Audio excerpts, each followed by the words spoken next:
mid to late 90s saw a lot of experimentation in video gaming, didn't it? What with 3D gaming becoming more mainstream. But that also meant experimentation in how to control all of these new 3D games. Now Nintendo launched their N64 with a controller with a joystick by default, it was right off the bat.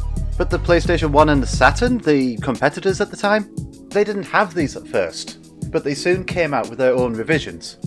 Sony with their dual analog controller and then the DualShock, and Sega with their not quite so common 3D pad. Now does that look a little familiar to you? Yep, Sega pretty much stuck with the same design for their Dreamcast controller. Now it was probably fine for them to do that at the time, but since then we've become used to a different standard in controller design. Going back to using the Dreamcast controller today can be, quite tricky for some, and that's even assuming you've got a controller that's in good nick. Enter the Retro Fighters StrikerDC. Now this is a third-party controller that's designed much more like the modern controllers of today, but it also maintains the same functionality as the original Dreamcast controller. So what's it like to use? How well does it perform? And is it worth grabbing? Hello fellow gamers, and I'm going to be giving the StrikerDC a whirl to see what it's like.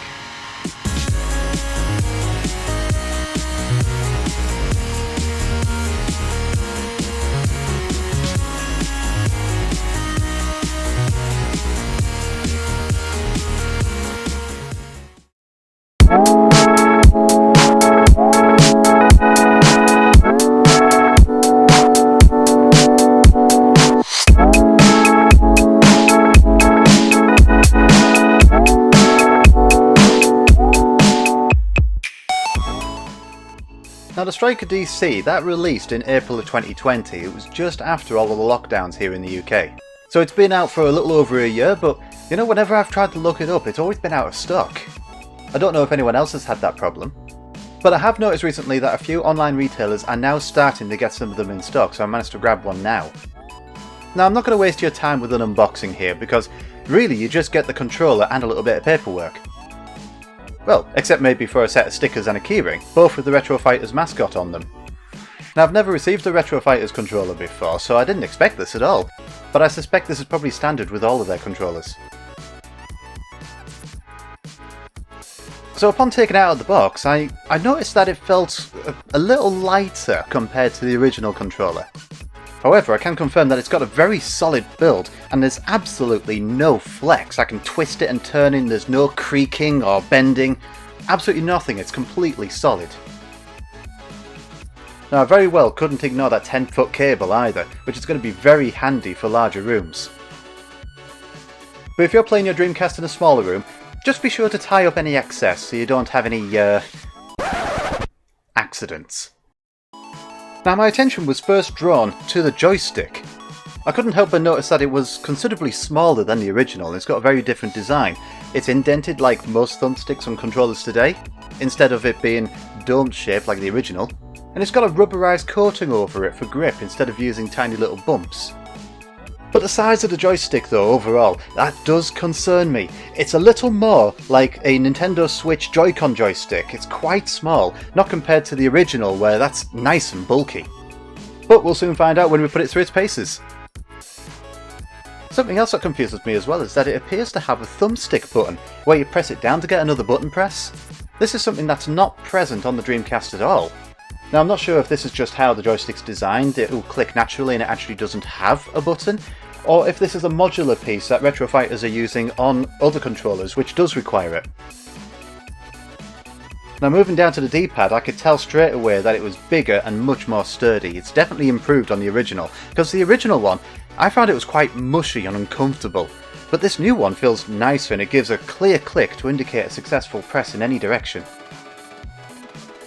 Now moving on to all the other buttons, the start button is front and centre, as you would expect, as well as the A, B, X, Y buttons. They're all in the same configuration, and they've even got the same colour scheme as the original controller. It's a nice little touch. Now I personally found that the action buttons on the original controller were slightly on the soft side, although that could very well just be its age. But the buttons on the StrikerDC are much clickier, and they appear to be more flush to the controller as well. But the biggest change with all the buttons are with the shoulder triggers. They're split in two, so you've got two analog triggers and 2 digital buttons. Now why they haven't gone for just 2 analog triggers I don't know, but I can imagine that having digital shoulder buttons is going to be handy in some games. Now one thing I haven't mentioned yet is that glaring hole in the middle, just like on the original controller.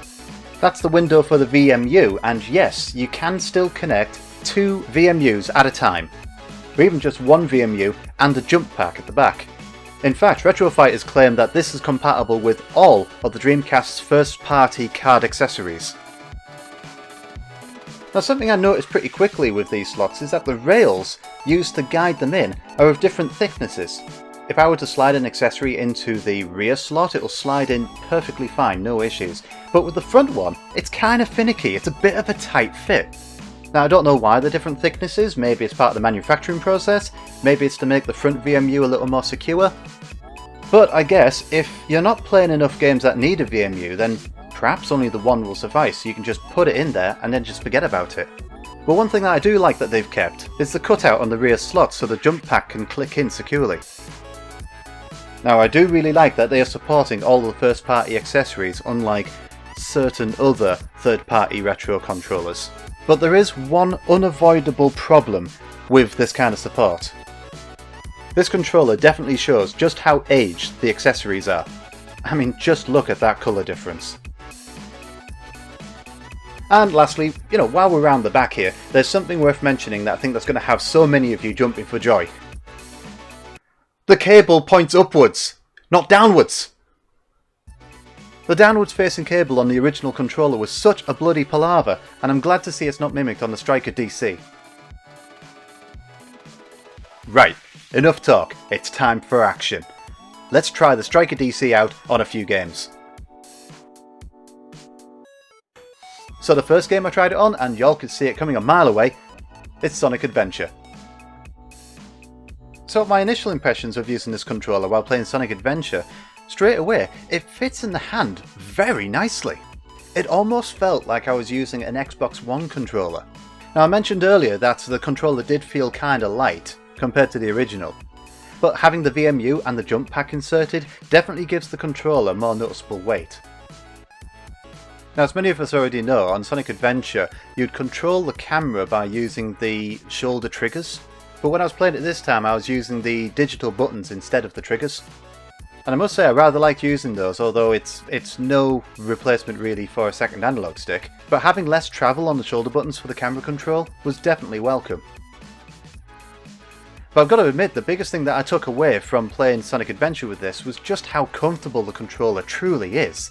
So comfortable in fact, that while I was trying this out, I even had the incentive to actually finish a Sonic Adventure campaign, which I've never done before.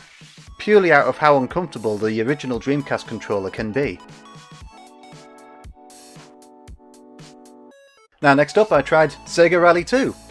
Now it's probably not the best game to play considering its inconsistent frame rate, but it uses the analog triggers for acceleration and braking like what we do in a lot of racing games today.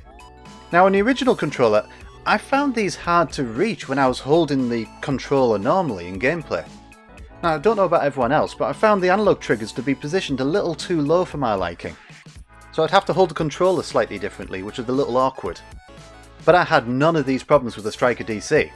The analog triggers, they do look a little small, but they are certainly in the right place.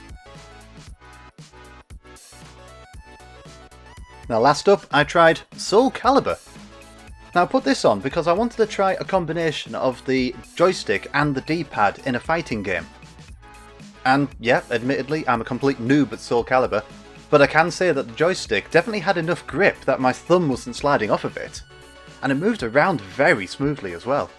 I thought perhaps the smaller size was going to hinder me compared to the original controller, but no, absolutely none of that.